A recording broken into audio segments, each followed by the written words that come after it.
อย่างเลยทำเรื่องมาครับ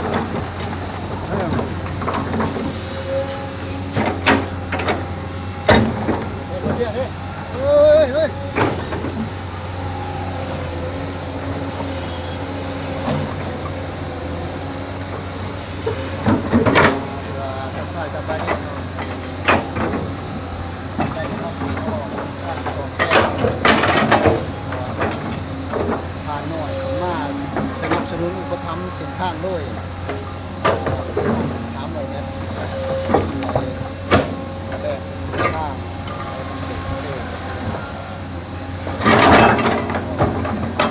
พวกทำขั้นกับพวกเอาใจใจแล้วก็บอกส่วนตัวบ้างเอาใจใจมาใส่จะขอขอบคุณใจทางพี่น้องเฮาเดี๋ยวพี่น้องเด้อนี่เนาะเส้นทางของแป้ง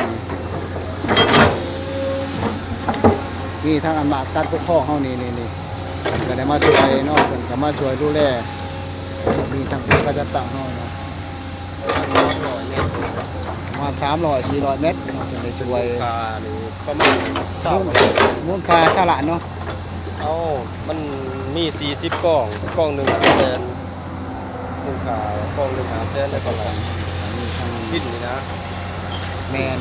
เงินตกอยู่มูลค่าประมาณเท่า ทั้ง เรือละเสียน้อยมันช่วยเรือละ ทั้งช่วยเรือละเนาะนี่เจ้าของบริษัทรถยกเพิ่น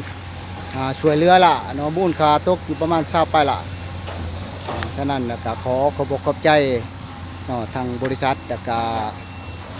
ให้ร่ำให้รวยแล้วก็ให้มีโครงการอีกในต่อหน้าเนาะนี่เจ้าของเพิ่นมาช่วยอุปถัมภ์โดยหิ้งทรายเฮาก็ดีใจนำ ผมเป็นกูบ่เป็นกูว่าตามหลักต้องอะไรกูอะไรเสีย แม่นบ่แล้วก็ยัง ถามใหม่เป็นยังไงจะไล่เลยวัน ได้เลย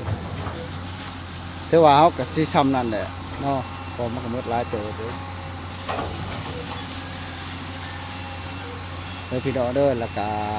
เฮาขอแสดงขอบคุณขอบใจทั้งขอบใจทั้ง เสียน้อยด้วย พี่น้อยที่มาสนับสนุนแล้วก็อุปถัมภ์เป็นแป้งข้างเนาะก็คือว่ามูลค่านี่ก็หลายพอสมควรพี่น้อง ตามปลายหลัก ก็ย้อนว่าความตัดสินใจเป็นหัวเป็นใหญ่ก็มีประชาชนเฮากันไปมากก็สะดวกยาก หน่วยควบสะดวกให้นักเรียนแหละจากคนมากเนาะตอน6 โมงมาทุกตลาดนี่แหละก็ให้มีความสะดวกสบาย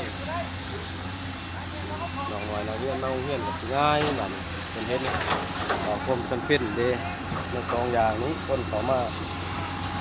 ทุกตลาดเฮานี้มันก็ยากคนตกมาแล้วเงินแล้วก็น้องมาแล้วก็คือนักเรียนมาโรงเรียนนี้ยามป่ายามฝนเขาสิบ่มีกำลังรักเป็นคนสำคัญแหละที่เป็นคนจำเป็นเพิ่นมาช่วย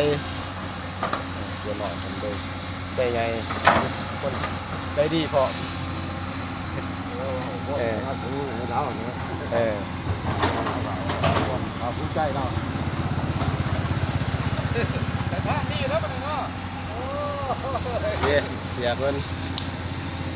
กับแกใหญ่ใจดีมา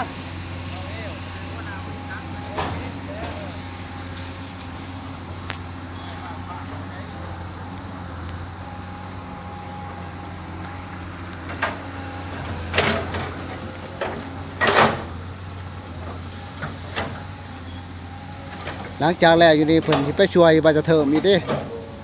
เพิ่นสิช่วยจะเทิมนี่บ่ได้มันเป็นทุกเป็นนู่นประมาณ500 เมตร แล้วเป็นไปดอกเป็นป้าบริษัทเป็น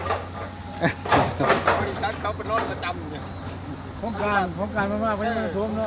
โครงการท่วมเลยเหรอ เริ่มมันมีบริษัทสนับสนุน เอาถ้าว่าเราอยากไปช่วยเด้หมายเราไปบ่ มีโอกาสเป็น